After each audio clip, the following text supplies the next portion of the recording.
اس قوم کے آثار آج تک باقی ہیں۔ مدینہ منورہ کے شمال مغرب میں ان کے گھر موجود ہیں۔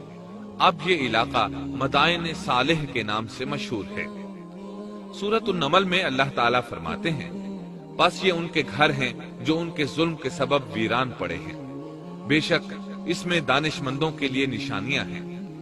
اللہ تعالیٰ نے ان کے نشانات کو آج تک باقی رکھا ہے تاکہ بعد میں آنے والوں کو یقین ہو جائے اور کسی قسم کا شک نہ رہے۔ صالح علیہ السلام نے ان سے کہا۔ اس پر صالح نے کہا کہ اچھا تم 3 دن تک اپنے گھروں میں رہ سہ لو، یہ وعدہ جھوٹا نہیں ہے۔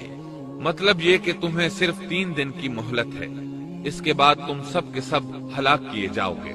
وہ صالح علیہ السلام کی بات کو رد کرتے ہوئے انہیں دھمکیاں دینے لگے کہ جن عذابوں کا تو ہم سے وعدہ کر رہا ہے، اگر تو سچا ہے تو ان کو ہم پر نازل کر دے۔ اس کے بعد وہ جمع ہو کر مشورہ کرنے لگے کہ آج رات صالح کو بھی مار ڈالو۔ ان کے اس مشورے کے بارے میں اللہ تعالیٰ سورۃ النمل آیات 48 اور 49 میں فرماتے ہیں، اس شہر میں 9 سردار تھے، وہ زمین میں فساد پھیلاتے رہتے تھے اور اصلاح نہیں کرتے تھے۔ انہوں نے آپس میں بڑی بڑی قسمیں کھا کھا کر عہد کیا کہ رات ہی کو صالح اور اس کے گھر والوں پر چھاپا ماریں گے اور اس کے وارثوں سے صاف کہہ دیں گے کہ ہم اس کے اہل کی ہلاکت کے وقت موجود نہیں تھے اور ہم بالکل سچے ہیں۔ اب یہ لوگ صالح علیہ السلام کے گھر کی طرف چلے۔ اللہ تعالیٰ سورۃ النمل آیات 50 اور 51 میں فرماتے ہیں، اور انہوں نے ایک داؤ کھیلا، سو ہم نے بھی ایک ایسا داؤ کھیلا کہ انہیں خبر بھی نہ ہوئی، پھر دیکھو کہ ان کے داؤ کا کیا انجام ہوا، ہم نے انہیں اور ان کی ساری قوم کو ہلاک کر دیا۔ صالح علیہ السلام کا گھر پہاڑ کی بلندی پر تھا۔ یہ فسادی لوگ ابھی اوپر چڑھ رہے تھے کہ زمین حرکت کرنے لگی۔ ایک چٹان اوپر سے لڑھکتی ہوئی آئی اور ان تمام کو پیس کر رکھ دیا۔ ان 9 فسادی لوگوں کی ہلاکت کے ساتھ ہی اللہ کے عذاب کی ابتدا ہو چکی تھی۔ چنانچہ صالح علیہ السلام نے اپنے ساتھیوں کے ساتھ اس بستی کو چھوڑ دیا، یعنی وہ ہجر کے علاقے سے نکل گئے۔ صبح ہوئی تو لوگوں نے ایک عجیب منظر دیکھا۔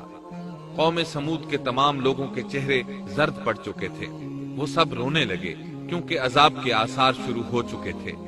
دوسرے دن تمام لوگوں کے چہرے آگ کی طرح سرخ ہو گئے اور تیسرے دن تمام کے چہرے سیاہ ہو چکے تھے۔ اپنی یہ حالت دیکھ کر سب لوگ رونے اور چیخ پکار کرنے لگے، اپنی قبریں کھودنے لگے۔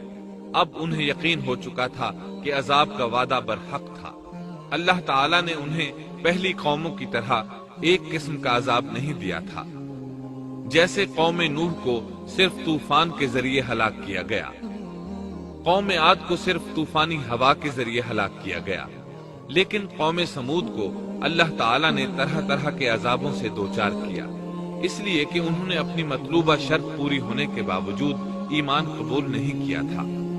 عذاب کی ابتدا زلزلے سے ہوئی، زمین حرکت کرنے لگی۔ اس کی وجہ سے وہ لوگ اپنے گھروں میں اوندھے کے اوندھے پڑے رہ گئے، ان میں اٹھنے کی طاقت تک نہ رہی۔ پھر آسمان میں سخت کڑاکا ہوا، اس کی ہولناک دہشت انگیز چنگھاڑ نے ان کے بھیجے پھاڑ کر رکھ دیے۔ ایک ہی لمحے میں ایک ساتھ وہ سب ڈھیر ہو گئے۔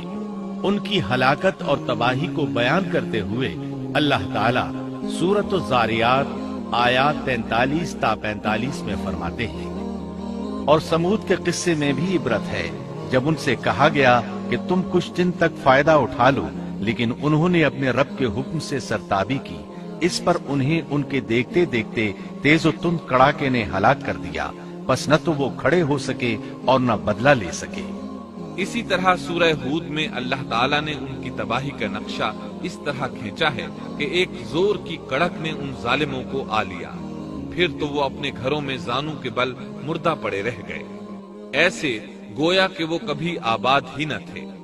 سورۃ القمر میں اللہ نے ان کی رسوائی ان الفاظ میں بیان کی ہے، ہم نے ان پر ایک چیخ بھیجی، پھر وہ ایسے ہو گئے جیسے کانٹوں کی باڑ کا چورا۔